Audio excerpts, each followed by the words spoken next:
ഇപ്പം ഡൽഹി സ്ഫോടനം, അതേപോലെ തന്നെ ഇന്ത്യയുടെ വിവിധ ഭാഗങ്ങളിൽ നടക്കുന്ന സ്ഫോടനവുമായി ബന്ധപ്പെട്ട് ഏകദേശം ഡൽഹിയിൽ പ്ലാൻ ചെയ്തിരുന്ന 11 സ്ഫോടനങ്ങളാണെന്നാണ് പുതിയ റിപ്പോർട്ടുകൾ വരുന്നത്. അതായത് സീരിയസ് ആയിട്ട് സ്ഫോടനം. ഇപ്പം നിങ്ങൾ മനസ്സിലാക്കേണ്ടത് ഇതിൻ്റെ പുറകിൽ ഒരാളല്ല. അതാണ് ഞാൻ നേരത്തെ പറഞ്ഞത്.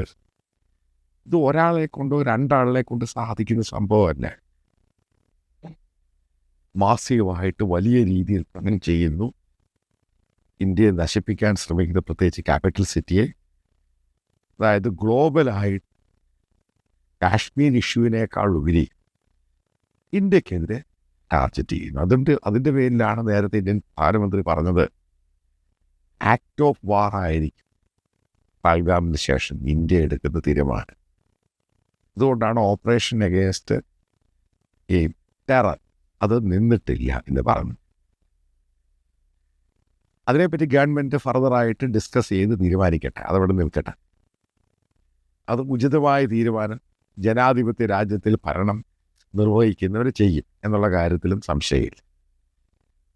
കാരണം അതിന് സമയം വേണം. പെട്ടെന്ന് ചാടിക്കേറിയാൽ ഇതൊന്നും തീരുമാനം എടുക്കുന്നത്. എങ്ങനെയാണ് അത് റിറ്റാലിയേഷൻ ചെയ്യുന്നത്, എങ്ങനെയാണ് ഇന്ത്യയുടെ സേഫ് ആൻഡ് സെക്യൂരിറ്റി എങ്ങനെ മുന്നോട്ട് പോകണം, ഇതൊക്കെ മാറ്റർ ചെയ്യും. നേരത്തെ ഒരു വീഡിയോ ഞാൻ പറഞ്ഞ പോലെ ഇന്ത്യയിൽ ഭീകരപ്രവർത്തനം, terror, dark days of terror ഇത് വീണ്ടും തിരിച്ചു വരുന്നു. അപ്പം അതിന് നമ്മൾ ഈ പറയുന്ന പോലെ ടെററിസം ഇന്ത്യയിൽ അവസാനിച്ചിട്ടില്ല, അവസാനിക്കുകയില്ല. പക്ഷെ അത് കർവ് ചെയ്ത് നമുക്കത് മാക്സിമം അത് നാരോ ഡൗൺ ചെയ്യാൻ സാധിക്കും. അപ്പം അതിനെന്താണ് വഴി? ഇതാണ് ഗ്ലോബലായിട്ട് എല്ലാ രാജ്യങ്ങളും ചിന്തിക്കുന്നത്. ഇപ്പം ഇന്ത്യയെ സംബന്ധിച്ചിടത്തോളം ലോകത്തിൽ ഏറ്റവും കൂടുതൽ മുസ്ലിം പോപ്പുലേഷനുള്ള രാജ്യങ്ങളിലൊന്നാണ് ഇന്ത്യ. ഏകദേശം 200 മില്യൺ, 20 കോടിയോളം മുസ്ലിം പോപ്പുലേഷനുണ്ട് ഇന്ത്യയിൽ. പിന്നെ നമ്മുടെ അയൽവാസികളായ പാകിസ്ഥാൻ, അഫ്ഗാനിസ്ഥാനുണ്ട്, അപ്പുറത്ത് ബംഗ്ലാദേശുണ്ട്. ഇപ്പം നിങ്ങൾക്കറിയാം ബംഗ്ലാദേശിൽ എത്ര പേരാണ് ഇന്ത്യയിൽ നുഴഞ്ഞു കയറിയിരിക്കുന്നത്. ഏകദേശം കണക്കുകളനുസരിച്ച് ഏകദേശം 2 കോടിയോളം പേര് ഇന്ത്യയിൽ കയറി ഇവിടെ ജോലിയും പരിപാടികളൊക്കെ ആയിട്ട് ഇല്ലീഗൽ ഇമ്മിഗ്രൻസ്. ഇനി ഏറ്റവും ഞാൻ പറയാൻ പോകുന്നതാണ് പ്രസക്തമായ. നമ്മൾ ആദ്യം മനസ്സിലാക്കേണ്ടത് ഈ കൊച്ചുകുട്ടികൾക്ക് കൊടുക്കുന്ന മതപഠനം, അതിന് ക്രിസ്ത്യാനിയാണെങ്കിലും ഹിന്ദു ആണെങ്കിലും മുസ്ലിം ആണെങ്കിലും, ഈ 15-18 വയസ്സിന് മുകളിൽ താഴെയുള്ളവർക്ക് മതപഠനം എന്ന് പറഞ്ഞ സാധനം പല രാജ്യങ്ങളും ബാൻ ചെയ്തു. പബ്ലിക് സ്കൂളാണെങ്കിലും പ്രൈവറ്റ് സ്കൂളാണെങ്കിലും ഈ പറയുന്ന മദ്രസ, ഇതിനകത്ത് എന്താ പഠിപ്പിക്കുന്നതെന്ന് സ്റ്റേറ്റ് ഗവൺമെൻറ്റിനോ സെൻട്രൽ ഗവൺമെൻറ്റിനോ കാര്യമായിട്ട് മോണിറ്റർ ചെയ്യാൻ കഴിയുന്നില്ല. നിങ്ങൾ മനസ്സിലാക്കണം, ഡിജിറ്റൽ മീഡിയയിൽ കൂടെ, വാട്സപ്പിൽ കൂടെയും മറ്റുള്ള സോഷ്യൽ മീഡിയ പ്ലാറ്റ്ഫോമിലും ഈ പറയുന്ന വിദ്വേഷ പ്രസംഗങ്ങൾ മാത്രമല്ല, ചീറ്റുന്ന ഇങ്ങനെ വിഷം ചീറ്റുക. സാറ്റലൈറ്റ് ചാനൽ മീഡിയ മോശമാണ്. ഇത് സ്ഥിരമായിട്ടുണ്ടായിക്കൊണ്ടിരിക്കുകയാണ്. ഇതിനെ ഒന്നും തടയിടാൻ നമ്മളെ കൊണ്ട് കഴിയുന്നില്ല.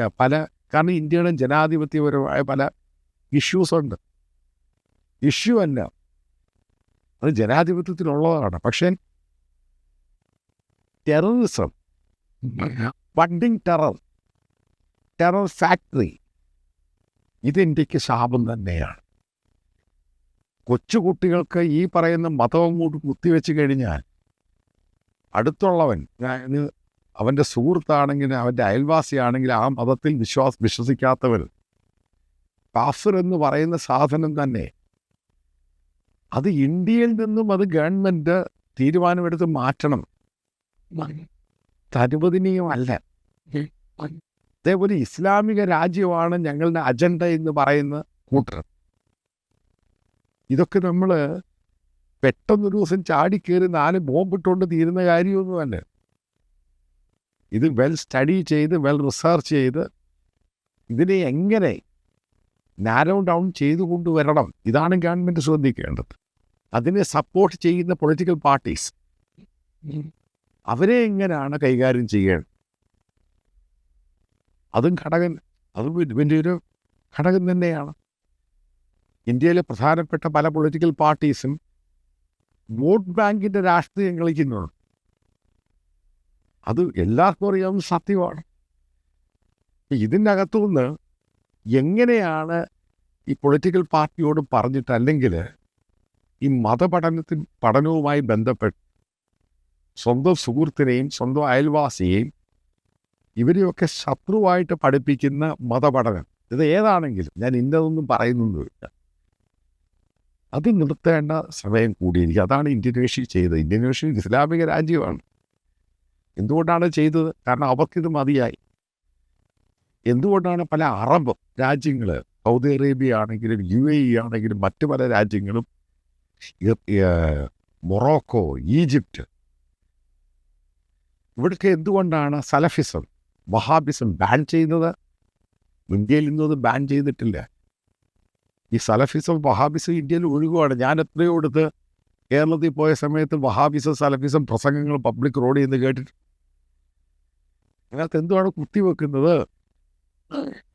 ഇത് ശരിയായ രീതിയിലല്ല നമ്മുടെ പോക്ക്. ഇപ്പം പുൽവാമ ഉണ്ടായി, അതുണ്ടായി, ഇതുണ്ടായി, രാമേശ്വരം ഉണ്ടായി, കാരണം കുറഞ്ഞു. പക്ഷെ നമ്മൾ ഇതിൻ്റെ അകത്ത് 0 ടോളറൻസ് ആണ് എടുക്കേണ്ടത്. ഒരു കാരണവശാലും മതി. നമ്മുടെ ഇൻസ്റ്റിറ്റ്യൂഷൻ ആണെങ്കിലും യൂണിവേഴ്സിറ്റി ആണെങ്കിലും നമ്മുടെ സ്കൂളാണെങ്കിലും ഇവിടെയൊക്കെ ഇതിനെയൊക്കെ നർച്ചർ ചെയ്ത് ബഡ് ചെയ്തെടുക്കുന്ന മതതീവ്രവാദം ഇതിനെ ഒതുക്കിയേ മതിയാവത്തുള്ളൂ. അല്ലെങ്കിൽ നമ്മൾ വലിയ വില കൊടുക്കേണ്ടി വരും. അതാണ് തീരുമാനമെന്ന് പറയുന്നത്. നമ്മൾ ആർട്ടിക്കിൾ 370 എടുത്ത് കളഞ്ഞ് ഇന്ത്യയുടെ ഭാഗമാക്കിയപ്പോൾ നമ്മളിതൊക്കെ പ്രതീക്ഷിക്കണം. പ്രശ്നമുണ്ടാകും. കാരണം പല രീതിയാണ് ഇതിനകത്ത്. ഒരു ഇഷ്യൂ അല്ല, മൾട്ടിപ്പിൾ ഇഷ്യൂ ആണ്. ഇന്ത്യയെ താറടിക്കാൻ വേണ്ടി, തകർക്കാൻ വേണ്ടി നോക്കുന്ന വലിയ ശക്തികളുണ്ട്, വലിയ വലിയ ശക്തികളുണ്ട്. അപ്പോൾ അതിലോട്ട് നമ്മൾ പോകുമ്പോൾ നമ്മൾ ചെയ്യേണ്ട ചില പ്രാഥമികമായ കാര്യങ്ങളുണ്ട്. ഈ ഓർഗനൈസേഷനെ ബാൻ ചെയ്തുകൊണ്ടൊന്നും കാര്യങ്ങൾ മാറത്തില്ല. ഈ ചെറുപ്പത്തിൽ കൊടുക്കുന്ന എഡ്യൂക്കേഷൻ പ്രോപ്പറായിട്ട് അവർക്ക് കിട്ടുന്നുണ്ടോ ഇല്ലയോ, അതിനകത്ത് ഈ മതപഠന MM അക്ബറിനെ പോലെയുള്ള ആൾക്കാർ സ്കൂളുകൾ നടത്തി, അതേപോലെ റിലീജിയസ് ആയിട്ടുള്ള പല സ്കൂളുകൾ നടത്തിയിട്ട് ഇതിനകത്തോട്ട് മുഴുവനും മതവിദ്വേഷവും വൃത്തികേടും മാത്രം കുത്തിവെച്ച് മറ്റുള്ളവനെ കൊല്ലാൻ ശ്രമിക്കുന്ന രീതിയിൽ ആൾക്കാരെ മോൾഡും ഷേപ്പും ചെയ്യുന്ന ഇൻസ്റ്റിറ്റ്യൂഷൻസ് നിർത്തലാക്കണം. ആരാണതിന് ഫണ്ട് ചെയ്യുന്നത് അവനെ പിടിക്കണം. ഇവിടുന്നാണ് ഫണ്ട് വരുന്നത്, ഹവാല വരുന്നത്, അത് വരുന്നത്, ഇത് വരുന്നത്. ഏത് പൊളിറ്റിക്കൽ ഔട്ട്ഫിറ്റാണ് അതിൻ്റെ നേതാക്കളാണ് ഇത് സപ്പോർട്ട് ചെയ്യുന്നത്? ഇതിനെ ഒന്നും തടഞ്ഞില്ല എങ്കിലും നമ്മൾ ഉദ്ദേശിക്കുന്ന രീതി നമുക്ക് മുന്നോട്ട് പോകാൻ കഴിയത്തില്ല. ഇന്ത്യക്ക് ഫർദർ ഡെവലപ്പ് ചെയ്യാൻ കഴിയത്തില്ല. ഞാനിത് കൃത്യമായിട്ടാണ് പറയുന്നത്. ഇന്ത്യ ഡെവലപ്പ് ചെയ്യണം എന്നുണ്ടെങ്കിൽ ഇങ്ങനെയുള്ള കാര്യങ്ങൾ ഒതുക്കണം.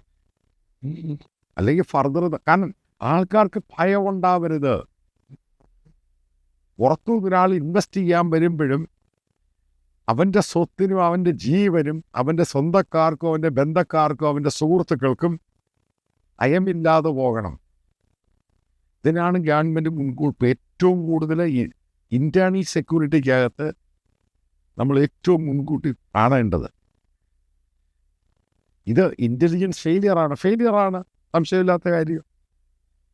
പക്ഷേ ഈ ഒരു സന്ദർഭത്തിൽ ഗവൺമെൻറ്റിനെ വിമർശിക്കുകയല്ല ചെയ്യാൻ. കാരണം ഗവൺമെൻറ് ഇതിൻ്റെ അകത്ത് വളരെ കൃത്യമായ ഇന്ത്യ മുഴുവനുമാണ് ഇതിൻ്റെ ഇൻവെസ്റ്റിഗേഷൻ വ്യാപിച്ചിരിക്കുന്നത്.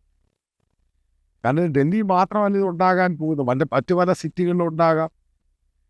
ഇന്ത്യയുടെ ക്രൂഷ്യലായിട്ടുള്ള ഇൻഫ്രാസ്ട്രക്ചർ ജനങ്ങൾ കൂടുന്നിടത്തുണ്ടാകാം. അരിഭ്രാന്തി സൃഷ്ടിച്ച് ജനങ്ങളെ കൊല്ലുക, അതിന് എത്രയോ തെളിവുകളുണ്ട് നമ്മുടെ കയ്യിൽ. ഈ ഒരു കൂട്ടർ കാണിച്ചെടുക്കുന്നത് പ്രത്യേകിച്ച് റാഡിക്കൽ ഇസ്ലാം, സലഫിസം, വഹാബിസം, തലയ്ക്കകത്ത് ഈ പോയിസൺ അങ്ങോട്ട് കയറ്റുക, മനുഷ്യനല്ലാതാക്കി മാറ്റുക, ആർക്കൊക്കെയോ വേണ്ടി കൊല്ലുന്നു. ഈ കൊല്ലുന്നതിനും അറിയത്തില്ല, ചെയ്യുന്നതിനും അറിയത്തില്ല ആർക്ക് വേണ്ടിയാണ് ചെയ്യുന്നത്. അപ്പോൾ ആ ഒരു ടോക്സിക് ഈ കുട്ടികളുടെ അടിച്ചേൽപ്പിക്കുന്നതിന് മുമ്പ് ഗവൺമെൻറ് ഇൻ്റർവ്യൂ ചെയ്ത് ഇതിനൊരു പരിഹാരമാണ് ഉണ്ടാക്കുന്നത്. ഞാൻ പറഞ്ഞു വരുന്നത് കുട്ടികൾക്കുള്ള ഈ മതവിദ്യാഭ്യാസം പൂർണ്ണമായിട്ടൊന്ന് നിർത്തിയേക്കണം. കുട്ടികൾ പഠിക്കേണ്ടത് അവരാവശ്യമുള്ള സയൻസ് ആണെങ്കിലും മറ്റുള്ള ഭാഷയാണെങ്കിലും ആ കാര്യങ്ങളും ലോകത്തെ പറ്റിയാണ് പഠിക്കേണ്ടത്. അതിനകത്തോട്ട് ഈ മതം അങ്ങോട്ട് കയറി വന്നു കഴിഞ്ഞാൽ, ഈ മതത്തിലോട്ട് കയറി കഴിഞ്ഞാൽ മതത്തിലോട്ടുള്ള പഠനമെന്ന് പറയുന്നത് ഭീകരതയിലോട്ടാണ് പിന്നെ പോകുന്നത്. ലോകത്ത് കഴിഞ്ഞ 25-30 വർഷം കൊണ്ടുള്ള ടെററിസം, ഇതിനെല്ലാം കൈ കൊടുത്തിരിക്കുന്നത് ഈ മതപഠനത്തിൽ കൂടെ വന്നവരാണ്. അപ്പം അതിൻ്റെ ഏറ്റവും രണ്ടാമത്തെ ലക്ഷ്യമെന്ന് അതിൻ്റെ പ്ലാറ്റ്ഫോം എന്ന് പറയുന്നതാണ് ഈ സലഫിസവും വഹാബിസവും.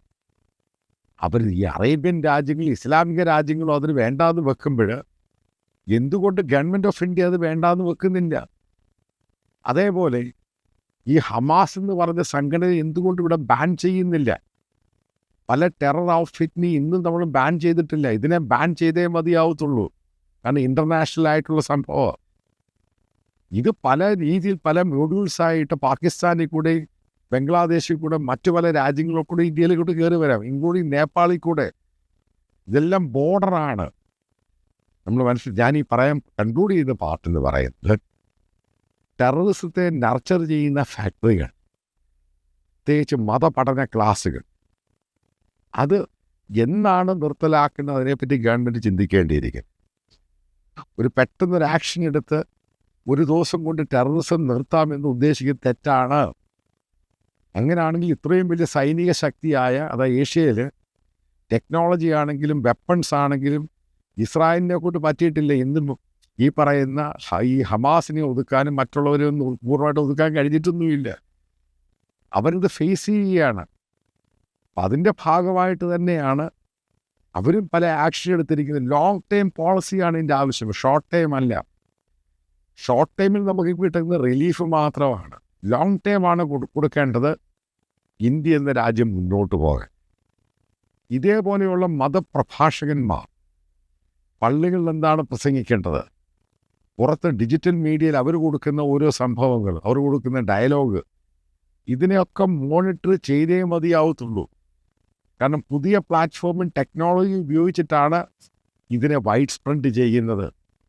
അതിനെ ബ്ലോക്ക് ചെയ്തില്ലെങ്കിൽ ഞാൻ കൃത്യമായിട്ട് പറയാം, വരാനുള്ള ഇന്ത്യയുടെ ദിവസങ്ങൾ വലിയ പ്രയാസമായിരിക്കും. നമ്മുടെ കുഞ്ഞുങ്ങളും നമ്മുടെ ബന്ധുക്കളും നമുക്ക് വേണ്ടപ്പെട്ടവരും ഒരു സിറ്റിയിലോട്ട് ഇറങ്ങിയാലും അല്ലെങ്കിൽ റോഡിലോ റെയിൽവേ സ്റ്റേഷനിലോ എയർക്രാഫ്റ്റിലോ പോകുമ്പോൾ അവർക്ക് സെക്യൂരിറ്റി കൊടുത്ത്, കാരണം അവർ തിരിച്ചു വരുന്ന ഒരു മനുഷ്യൻ്റെ പ്രയാസവും ഭയവും അത് മാറ്റിക്കൊടുക്കുക എന്നുള്ളത് ഗവൺമെൻറ്റിൻ്റെ ഏറ്റവും പ്രധാനപ്പെട്ട കാര്യമാണ്. അല്ലാതെ ഇതിനെപ്പറ്റി ഈ പറയുന്ന ഹുങ്കും അഹങ്കാരമല്ല. ഗവൺമെൻറ് അവിടെയാണ് പ്രവർത്തിക്കേണ്ടത്. നമ്മുടെ ഏജൻസികൾ വളരെ കർക്കശമായിട്ടാണ് നേരിടേണ്ടത്. ഒരു കാരണവശാലും കോംപ്രമൈസ് ചെയ്ത് ഇതിനെതിരെ സീറോ ടോളറൻസ് തന്നെ ആയിരിക്കണം. സോഷ്യൽ മീഡിയ പ്ലാറ്റ്ഫോമിൽ കൂടെ ഇതിന് പല നരേറ്റീവ്സും കള്ളത്തരവും കപടതയും പറയുമ്പോൾ അവർക്കെതിരെ ആക്ഷൻ എടുക്കാൻ മടിക്കരുത്. ഒരു കാരണവശാലും ടെററിസത്തെ പ്രോത്സാഹിപ്പിക്കുന്ന രീതി ഇന്ത്യയിലെ ഒരു ഏജൻസികളും അംഗീകരിക്കരുത്. കേരളം അതിന് ഏറ്റവും മുൻപന്തിയിൽ നിന്ന് കാണിക്കേണ്ടതാണ്. കാരണം നമ്മൾ നോക്കുവാണെങ്കിൽ ഇന്ത്യൻ മീഡിയ പല കാണുമ്പോൾ കേരളത്തിലൊരു വിഭാഗം ഗ്ലോബൽ ടെററിസത്തെ ഇൻസ്പയർ ചെയ്ത് അതിനെ ഫെസിലിറ്റേറ്റ് ചെയ്യുന്നവരാണ്. അതിനെ സപ്പോർട്ട് ചെയ്യുന്ന മറ്റു പല ആൾക്കാരുമുണ്ട്. ഇതിനെ ക്രാക്ക് ഡൗൺ ചെയ്യാതെ കേരളം മുന്നോട്ട് പോകാൻ പറ്റത്തില്ല. എല്ലാവർക്കും നാളെ കേരളത്തിൽ വലിയ ഭയമായിട്ട് മാറും. ഞാൻ വെറുതെ പറയുന്നതല്ല. ഇതും കോൺഫ്ലിക്റ്റും സ്റ്റഡീസും ടെററിസത്തെ പറ്റി ഡീപ്പായിട്ട് പഠിക്കുന്നവർക്ക് ഇതിനെപ്പറ്റി വ്യക്തമായിട്ട് പറയാനും കാണുവാനും സാധിക്കും. ഇത് ഫണ്ടിങ് സ്റ്റേജിലാണ് ഇല്ലാതാക്കേണ്ടത്. അല്ലെങ്കിൽ ഇതൊരു ലോങ് ടൈം പോളിസി ആയിട്ട് എടുത്തില്ല എങ്കിൽ ഇന്ത്യ എന്ന് പറഞ്ഞ മഹാരാജ്യത്തിൻ്റെ സെക്യുലർ ഫാബ്രിക്സ് ആണെങ്കിലും ഇന്ത്യയുടെ ജനാധിപത്യം പോലും നിലനിൽക്കാൻ വലിയ പാടായിരിക്കും ഇനി വരാനുള്ള സമയത്ത്.